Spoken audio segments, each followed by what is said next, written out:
서울시의 정책 중에 많은 좋은 정책들이 있습니다만은 그 중에 종교 편향적인 정책들이 몇 가지가 있습니다.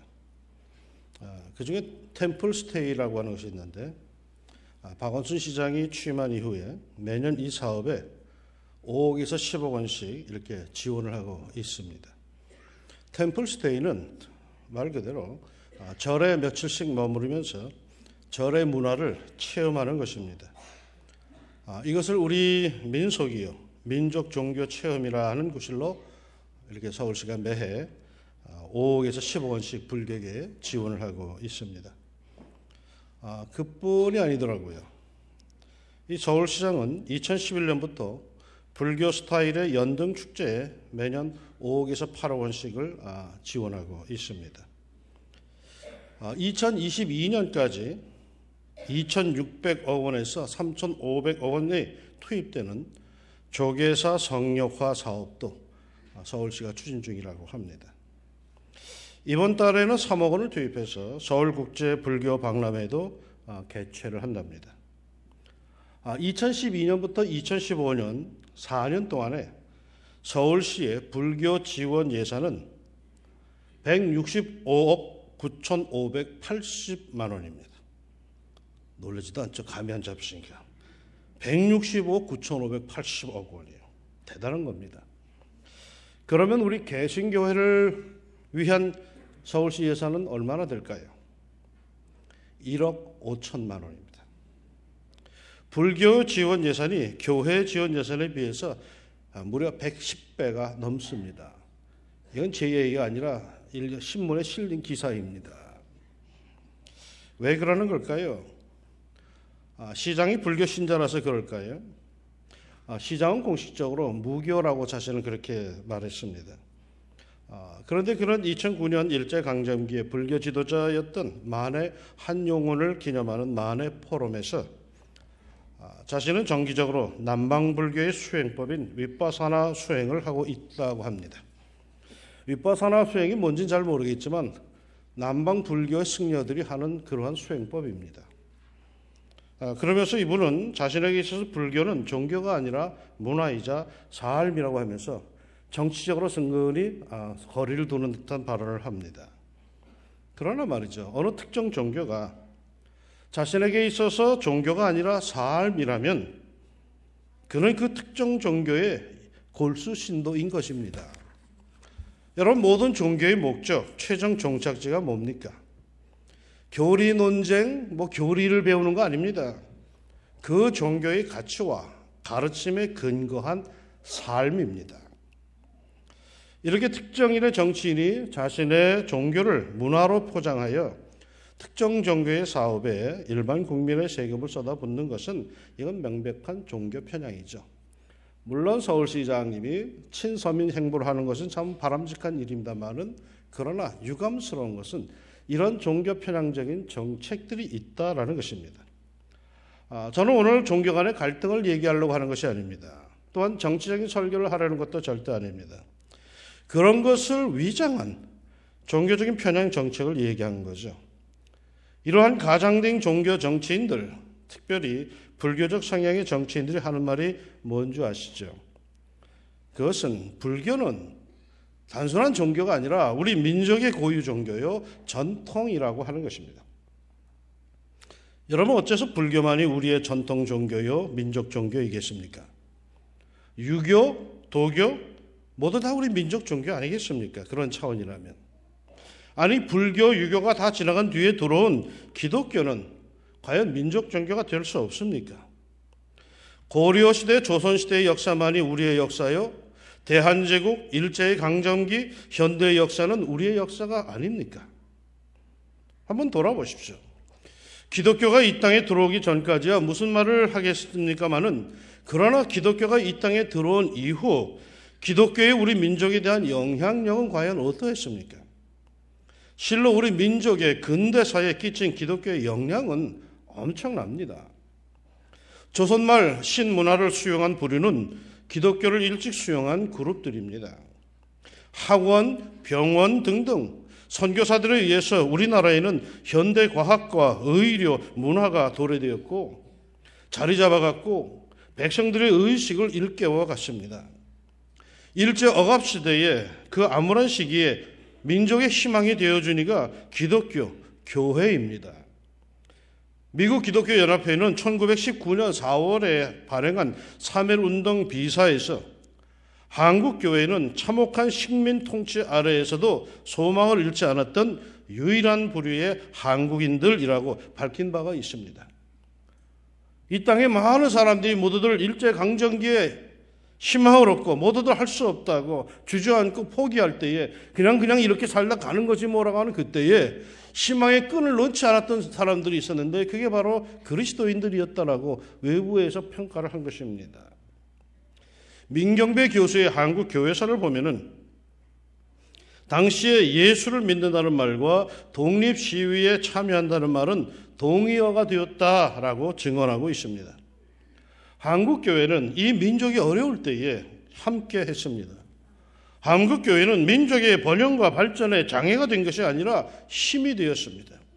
그리하여 이 민족의 눈부신 경제 발전이 이루어진 1980년대와 교회의 부흥은 맥을 같이 하고 있습니다. 하나님께서 교회를 부흥시키기 위해서 이 민족, 이 나라를 창답케 하신 줄로 믿습니다. 그러기에 우리 사회 구석구석에 그리스도인들의 삶의 자리는 실로 엄청납니다. 요즘 교회가 스타일을 구겨서 사회의 지탄을 받고 있지만 그럼에도 그리스도인들의 사회 현장에서의 삶은 무시할 수가 없습니다. 성경 창성 들고 달려야만 예수 믿는 사람이 아닙니다.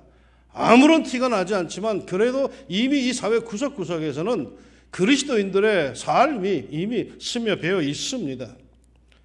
얼마 전 있었던 종교별 선호도 조사에 비록 기독교는 3대 종교에서 3위 꼴찌를 했지만은 기윤실에서 실시한 사회봉사도 조사에서는 사회봉사 활동을 가장 많이 하는 종교로 개신교 41.3%, 로마 천주교의 32.1%, 불교 6.8%로 한국교회가 1위했습니다.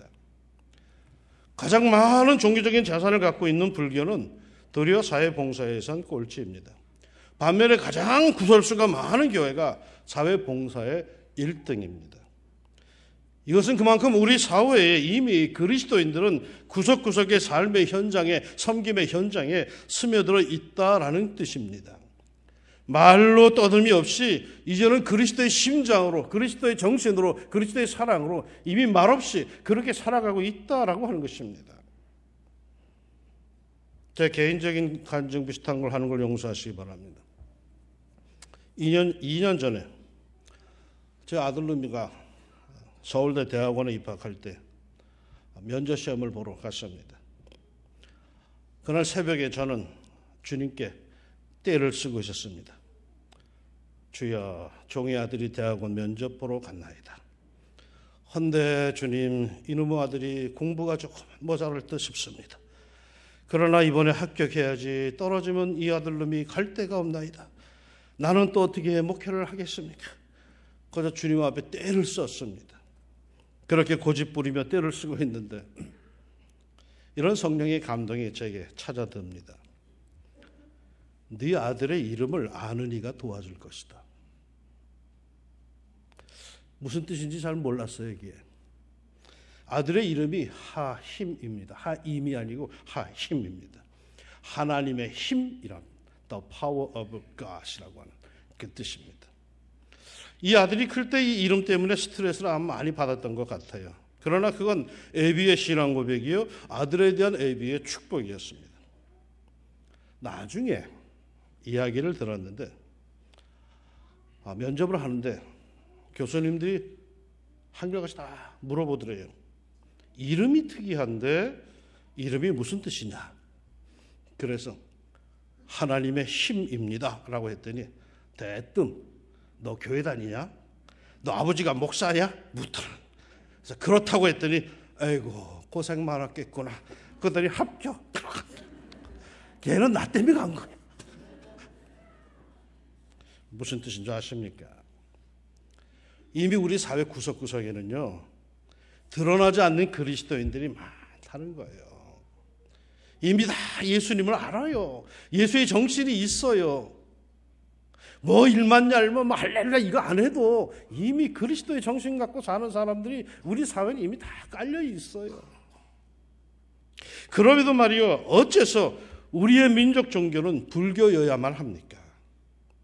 예전에는 그랬지만 이제 근대사를 지나면서 우리 사회의 종교로 기독교는 무시할 수 없는 종교입니다. 교회가 우리 사회의 발전, 우리 민족의 증흥에 끼친 영향은 요즘 교회들이 제대로 힘을 못 쓴다고 해서, 재구시를 못한다고 해서 타 종교에 일방적으로 묻히거나 무시당할 그런 정도는 아닙니다. 오늘은 3.1절 기념일입니다. 한국교회가 해마다 3.1절 기념 예배를 드려오고 있는 것은 1919년 3월 1일에 일어난 3.1 운동의 중심에 한국교회가 있었기 때문입니다. 물론 3.1 운동은 우리 민족의 거적적인 독립운동이었고 모든 종교가 다 참여했습니다. 기독교, 불교, 천도교 등등 여러 종교의 인사들이 다 민족의 대표로 참여했죠. 그런데 그 중심에는 한국교회가 있었다는 겁니다.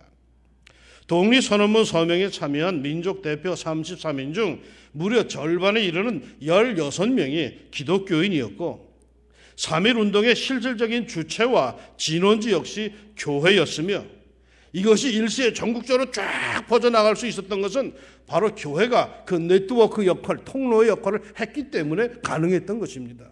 그 당시에 무슨 방송이 크게 있겠습니까? 그 당시에 무슨 SNS가 있겠습니까? 기독교인들이, 기독 청년들이 몰래 교회를 중심으로 쫙 퍼져나갔기에 이것이 일시에 일어날 수가 있었던 거죠. 그러게 3.1 운동 후에 일제로부터 가장 가혹한 박해를 받은 것은 바로 교회입니다. 기독교에 대한 일제의 박해는 실로 잔악하기 이를 데가 없었죠. 3.1 운동이 일어나던 그해 4월 15일에 제암리의 모든 교인들을 교회에 모이게 하고는 교회당에 불을 질러서 그 안에 있던 교인들을 불태워 죽입니다.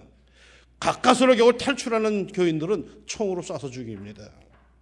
그 인근의 수천리 화수리교회, 그리고 평양남도의 간서 방석교회, 맹산교회, 만주의 녹은 노르바위 교회 사건 등은 기독교인에게 저지른 일제의 잔혹한 만행으로 역사에 기록이 되어 있을 정도입니다. 일제의 공식적인 주동자 색출과 투옥, 형집행 중에 각 지역별로 다수의 기독교인들이 혐의를 받고 고초를 겪어야 했습니다. 3.1 운동 때 일본군의 무차별 총격에 의해서 우리 국민들 7,509명이 살해가 됐습니다. 15,961명이 부상을 당했습니다. 46,948명의 무고한 양민이 체포되어서 온갖 고문과 강제노역과 감옥에서 고난을 겪었습니다. 3.1 운동 직전에 이 일제는 포교의 규칙을 제정해서 포교, 전도하는 것 말이죠. 포교를 엄격히 제한하고 개정 사립학교 규칙을 통해서 기독교 학교의 문을 닫게 만들었습니다. 규칙 제정 4년 만인 1919년에 829개의 종교계 사립학교 중에서 298개교만 덜렁 남았습니다. 대부분의 기독교 학교들 다 문 닫게 만들었다는 얘기입니다. 왜 그랬을까요? 선교사들을 통한 교육에서 일어나고 있는 이 민족운동의 기운을 감지하고서는 두려워한 것입니다. 그러더니 3.1절 이후에 전국적인 항일 시위가 일어나자 교회를 주 대상으로 삼고 엄청난 핍박을 했는데 총독부가 기록한 그 보고서에 보면은 1919년 5월에 발표한 그 교계의 피해 통계를 보면은 3.1운동 후에 전부 파괴된 교회당 수가 17동, 일부 파괴된 것이 24동, 그 외에 교회당의 손해가 41동, 교회 재산의 손해액은 당시에 3만 달러, 오산중학교의 피해액은 5천 달러였습니다. 오산학교 피해를 왜 굳이 거기 총독부 기록에 남겼을까요? 거기에 남강 이수은이 교장으로 있었기 때문입니다. 목사, 장로, 체포자 134명을 비롯해서 3,804명의 장로교 신자들이 체포되거나 감금이 되었습니다. 1919년 말 일제 헌병대의 피검자 종교별 조사에서도 기독교인은 3,426명, 전체의 17.6%로 가장 많습니다. 이 가운데 목사는 344명으로 천도교, 불교의 종교자의 2배였습니다. 3.1운동에 직접 서명한 목사님들 중에 평소에 정치와 종교의 분리를 주장하고 고민해오던 신석구 목사의 경우 그 3.1운동의 선언서에 서명하는 문제를 놓고 이분이 새벽마다 하나님께 기도합니다. 고민합니다. 그러다가 27일 새벽에야 5,000년 전하여 내려오던 강토를 내 대에 와서 잃어버린 것이 죄인데 찾을 기회에 찾아보려고 힘쓰지 아니하면 더욱 죄가 아니냐라고 하는 응답을 받고 참여하였다라고 합니다. 길선주 목사는 남강 이수훈의 제안으로 독립운동의 주모가 될 것을 결정한 동기 역시 기도를 통한 하나님의 권고로 고국을 구원하라고 하는 사명을 부여받았다는 신앙적 동기가 결정적이었음을 밝히고 있습니다. 3.1운동이 끝난 후에 이 때문에 일제에 의해서 체포가 되어 공소공판에서 피고는 항상 이러한 합병에 불평을 품고 조선 독립을 희망하였는가라고 하는 총독부 판사의 질문에 남강 이승훈은 당당하게 이렇게 대답합니다. 그렇다. 하나님이 가르치시는 바가 있으니 오색 인종 어느 누구 조국의 흥왕과 종족의 번영을 바라지 아니하며 더욱이 남의 나라에 합병된 자기 나라의 독립을 바라지 아니하였으랴. 당당하게 선포합니다. 그리고 다른 기독교 지도자들의 대답도 이와 한결 같았다라고 기록되어 있습니다. 이렇게 해서 말이죠. 기독교는 단번에 이 민족의 가장 암울한 시기에 민족의 자존심과 자유와 긍지를 하나님의 말씀에 근거하여 들고 일어나 민족의 종교로 자리를 잡게 되었습니다. 민족과 교회. 이상하죠? 예수님의 복음은 우주적입니다. 세계주의적입니다. 모든 인류가 한 하나님의 자녀입니다. 너네 우리네 구분이 사실 없습니다. 그런데 이상하게도 복음이 들어간 곳은 그 어느 나라나 민족에 대한 애착과 그를 위한 헌신이 교회마다 다 있습니다. 그 중에 우리 민족 역시 그러합니다. 교회는 민족을 껴안습니다. 오늘 읽은 성경 본문도 그러합니다. 내가 그리스도 안에서 참말을 하고 거짓말을 아니하노라. 나에게 큰 근심이 있는 것과 마음에 그치지 않는 고통이 있는 것을 내 양심이 성령 안에서 나와 더불어 증거하노니 나의 형제 곧 고륙의 친척을 위하여 내 자신이 저주를 받아 그리스도에게서 끊어질지라도 원하는 바로다. 내가 저주를 받아 구원에서 끊어질지라도 내 민족의 구원을 그렇게 소망한다라고 하는 그런 기도인 것입니다. 이 정도로 민족을 사랑하는 복음, 민족을 껴안는 교회가 어찌 이 민족이 어려울 때 외면하겠습니까? 교회는 민족을 책임져야 합니다. 교회는 민족을 끌어안아야 하고 민족의 발전과 성숙을 위해서 힘을 써야 합니다. 민족의 처지와 현실을 외면하는 교회는 이 땅에 존재할 이유가 전혀 없습니다. 그러면 말이죠. 교회가 이 민족을 끌어안으려면 이 민족에게 선한 영향력을 끼치고 선도하려면 교회는 과연 얼마나 커야 할까요? 그야말로 우리가 민족적인 종교가 되려면 그 규모가 사이즈가 말이에요. 교세가 얼마나 커야 할까요? 한국 교회는 요즘 얼마나 기가 죽어 있는지 모릅니다. 설문조사를 할 때마다 교인 수가 줄어든다고 인기와 신뢰도가 줄어든다고 걱정을 합니다. 이러다가 망할지도 모른다는 위기감에 아주 전전긍긍합니다. 로마 카톨릭의 수장 교황이 다녀간 후에 천주교는 교인들이 늘고 교세가 커지는데 한국 교회는 줄어들고 있고 위축되고 있다고 추락하고 있다고 매우 불안해합니다. 교황이 다녀간 뒤에 한국 장로교회 교인들 중에서 천주교로 넘어간 사람들이 숱하게 많다라고 아주 염려합니다. 네, 참 기가 막혀가지고. 종교가 무슨 사업체야? 신앙이 무슨 상품 구매하는 거요? 인기를 따라가게. 신앙은 소신이요, 목숨이요. 그건 바꿀 수 없는 거야. 누가 아무리 인기를 얻고 누가 아무리 어떻다 할지라도 상관이 없어. 나는 내 신앙과 내 소신 따라가는 게 이게 신앙이지. 뭐 시대 시류를 살펴가지고 어디가 커지더라 어디가 인기 있더라 해가지고 글로 몰려가는 건 그건 쭉정이야. 알곡 신자는 그러지 않아요. 그래서 몰려간 사람들이 수억 명이 있다고 한들 그게 무슨 대수야. 다시 이쪽이 힘을 얻으면 다시 이걸 다 넘을 텐데. 종교가 언제부터 수의 목을 맸습니까? 이 제품이 인기가 있다고 우르르 몰려가고 저 제품이 뜬다고 저리로 몰려가고. 종교, 신앙이 영혼의 문제가 과연 이런 겁니까?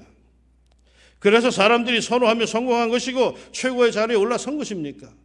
이 사회가 모두가 다 좋다고 할 때에 그래야지만 그 종교가 빛을 내는 것입니까? 이 사회가 다 못됐다고 할지라도 내 신앙의 소신과 가치관에 따라서 나는 이걸 믿는다 하면 그게 참된 종교인이고 그게 신앙의 절개죠. 여러분, 3.1운동, 이 민족의 위기 때에, 이 민족이 서러울 때에 힘이 되어주고 자존감을 세워주고 일치단결하도록 민족적 종교로 일어선 3.1운동이 일어날 때에 교회의 사이즈가, 규모가 얼마였는지 아십니까? 숭실대 교수를 지낸 고 김양선 박사의 3.1운동 50주년 기념 논집에 실린 통계에 보면은 1919년 3.1운동 당시 조선의 기독교인은 22만 명에 불과했습니다. 당시 인구가 1,700만 명이었음에 비교한다면 전체 인구의 1.5%에 불과했습니다.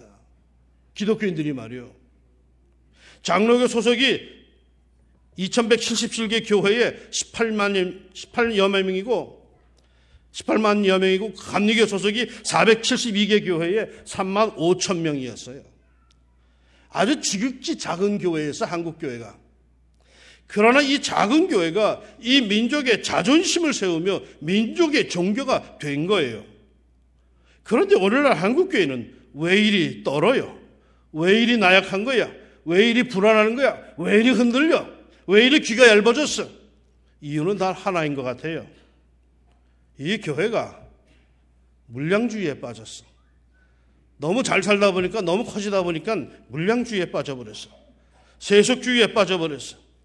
물질의 모든 가치의 기준을 둔, 그러게 대형 교회화하는 데에만 온 관심이 빠져있지 영적 권세에는 관심도 없는 것 같아요. 어떤 사람을 만나가지고 교회 다닌다 그러면 어느 교회 다니시는군요 하면은 대뜸 물어보는 게 뭐예요? 몇 명이나 모이는 교회요? 교세가 어떻게 되시죠? 아니, 교세가 10,000명이면 어떻고 100명이면 어떻고 10명이면 어때? 진짜 무서운 교회는 뭐냐? 10명이 모이는 교회라 할지라도 그 10명이 다 헌신된 교인들이라면 그건 무서운 교회야. 10,000명이 모이는 교회라도 대부분이 다 예배만 드리고 나 몰라라 하고 도망간다면 그거 뭐 있으나 마나요, 그거는. 교회의 권세가 물질과 양에 있는 게 아니라는 거죠. 얼마나 예수의 정신에 우리가 헌신된 삶을 사느냐, 이것이 교회의 힘이죠. 오늘날 한국교회는 마치 그저 잘 나가는 기업이 되기를 바라는 양, 뭐 잘 되는 프로그램 습득에 미친 듯이 몰려갑니다. 뭐 이게 잘 된다면 그리 가고, 이거 하면 교인들이 모인다니까 그거 날려가고, 너 도대체 정신을 못 차려. 하나님의 교회로 자존감이 없어요. 육신의 것, 물질을 비판하고 비난하면서도 그것을 내심 부러워하고 있어요. 육신은 나 쓸데없는 겁니다. 영을 따라야 됩니다 하면서도 육신적으로 굉장히 속으로 부러워해. 와, 그래도 좀 돈 좀 많았으면 좋겠다. 야, 교인들이 좀 많으면 좋겠다. 은근히 부러워해. 말은 그렇게 안 하면서 말이야. 그러니 덩치만 키우려고 하지 영적인 권세 회복에는 이게 취약한 거예요. 한국교회, 기독교는 말이죠, 조선 말에 들어온 소수의 외래 종교입니다. 우리는 100여 년 반의 역사가 안 됐습니다. 그런데 그것이 단번에 우리 민족의 종교가 되는 결정적인 계기가 바로 이 3.1운동입니다. 온 백성들이 이 민족이 좌절감에 빠졌을 때에 아니다! 하나님께서 우리를 세우신다라고 희망의 닻을 올리고 불길을 치솟았던 바로 그것이 3.1운동. 그것이 바로 교회의 희망이죠. 교회가 민족의 자유와 자존감을 세운 겁니다. 그리고 그만한 독특한 대가를 치렀죠. 그러나 어떤 대가를 치렀다 할지라도 그것은 하나님께서 원하신 일이었습니다. 이 민족이 어둠의 권세에 빠져들기 직전에 복음의 권세를 먼저 이 땅에 선교사들을 통해서 전해주시고, 그 복음의 권세, 하나님의 말씀에 의하여 용기 있게 성도들로 하여금, 교회로 하여금 이 민족을 책임지도록 한 것입니다. 이제 일제 강점기에 어둠의 권세가, 어둠의 군대가 몰려올 것인데 너희가 민족의 희망이 되라고 일본이 몰려오기 직전에 복음부터, 예수 복음부터 우리들의 이 땅에 들어오게 하셨던 겁니다. 1885년에 선교사가 들어왔고 1907년 22년 뒤에 평양 장대인 교회를 중심으로 해서 성령 폭발의 역사가 일어난다. 부흥의 역사가 말이죠. 교회의 힘을 확 키워주십니다. 세계 교회 역사를 돌아보면은 이 짧은 기간에 성령의 폭발의 역사가 이렇게 급박하게 일어난 나라가 없습니다. 한참 시간이 걸립니다. 그런데 한국은 말이죠, 복음이 들어오자 20여 년 만에 팍 폭발합니다. 교회가 힘을 얻게 됩니다. 왜 그랬을까요? 이제 너네 땅의 어둠의 권세, 일본이 몰려올 것인데, 그러나 모든 사람들이 넋을 잃고 주저앉을 때 너희 교회는 이 민족의 희망이 되라고 하나님께서 우리를 키우신 줄로 믿습니다. 교회가 빛의 권세가 어둠의 권세를 물리치라고 주님께서 우리를 그렇게 키우신 줄로 믿습니다. 사랑하는 여러분, 이 민족은 우리 손에 달려 있어요. 이 민족은 정치인들 손에 달리지 않아요. 경제인들 손에 달려있지 않아요. 우리 그리스도인들의 손에 달려 있어요. 하나님이 우리에게 맡기신 거예요. 열심히 삽시다. 말씀대로 올바르게 삽시다. 이 사회의 빛과 소금으로 삽시다. 그래야 주님께서 내게 주시는 그 아름다운 것들로, 내게 있는 것으로 내게 주노니 하는 심정으로 세상이 주지 못하는 영적인 권세와 영혼의 평화와 정의와 진실과 용서와 사랑의 권세를 우리 사회에 도도히 흘려보냅시다. 이 민족을 책임지라고 교회를 세우신 우리 하나님을 기쁘시게 해드리는 우리 한국교회가 되기를, 우리 왕심중앙교회가 되기를 주의 이름으로 축원합니다. 기도합시다. 3.1절입니다. 주님, 일본의 어둠의 권세가 밀려오기 전에 이 땅을 불쌍히 여기셔서 먼저 빛의 권세, 빛의 자녀들을 세워주시고 그 짧은 기간 안에 급하게 교회 부흥을 일어나게 해주시고 준비하게 하시고, 그리고 3.1운동을 통해서 한국교회가 이 민족의 종교로 설 수 있도록 우리 하나님께서 붙잡아 주신 것을 감사합니다. 하운데 주님, 우리가 그 뒤로 물량주에 빠져가지고 교회가 교회로서 역할을 제대로 감당하지 못하고 교회의 선한 영향력도 끼치지 못하고 오히려 천덕꾸리가 되다시피 해왔습니다. 하나님, 우리가 잘못했습니다. 이제 다시금 우리가 우리 스스로를 돌아보며 하나님의 말씀의 권세 안에 영적인 권세를 회복할 수 있는 교회가 되게 하여 주시고, 외부로만 뻗어나가려 하던 이 모든 열정을 내적으로 우리 자신이 정말 하나님의 뜻에 제대로 서 있는가를 고민하게 하여 주시고, 그러는 가운데 다시 한번 이 교회가 이 민족의 희망이 되게 하시고 정말로 민족의 종교로서 부끄러움이 없는 한국교회가 되게 하여 주시옵소서. 예수님의 이름으로 기도합니다. 아멘.